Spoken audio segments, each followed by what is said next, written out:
Welkom bij een nieuwe video. Ik ben Joet met Merten.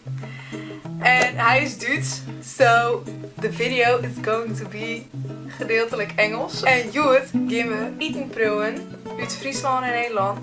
Dat Merten er nooit gehad heeft. I'm really curious. Het eten staat er in 3, 2, 1. Nou, het eten staat er. Wat hebben Joet in de aanbieding? We hebben gevulde koek, een frikandelbroodje, Frikatelbroodje, een puddingbroodje en oranjekoeken. En puddingbroodje en oranjekoeken hebben zelfs makken. Wauw. Dus, er komt nou even een compilatie van hoe we dat in hebben.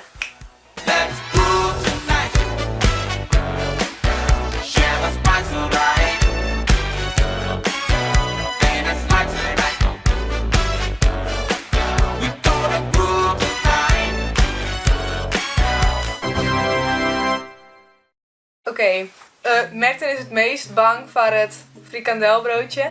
Alright. Daar gaat hij dan. Merten, zijn eerste frikandelbroodje ooit. Have you ever had just a frikandel? No, what? You've been in the Netherlands for like a year. How can you not have? I don't know. I don't know.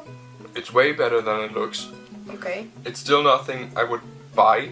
6 out of 10. Next one. De gevulde koek. Proost. This actually is really good. This is really good. 9 out of 10.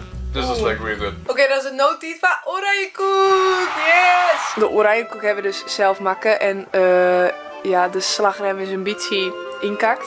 Maar either way. Actually, like all three things are just Dutch. But this is the real Frisian thing. This is the thing. Tjoch.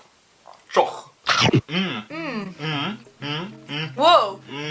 That's heavier than I expected. I wouldn't eat a cake of it. No. It gets a 7. And it's also like we made it ourselves, so. Yeah, it's made with love. With love. Yeah, it gets a 7 out of 10. Okay. So last. Okay. Puddingbroodje! I'm really excited for this. I know you. We also made this ourselves, so also with love. Proost. But this is really nice. 8 out of 10. These are amazing. So the ranking is 1, 2, 3, 4. Merten, would you say these beautiful Dutch and Frisian foods are better than German foods or not? I think the Dutchies really have it with the cake. So I think your cakes are better. I don't eat cake, but these are really nice. So I would say point to the Netherlands. Our bread is better. Okay, German bread is better. Except for pudding bread. That's unfair. It has pudding in it. True. Okay. Nou, dan ben dit de video voor deze week. Heb je het net te liken en te abonneren. En dan zie ik je volgende keer weer. Doei!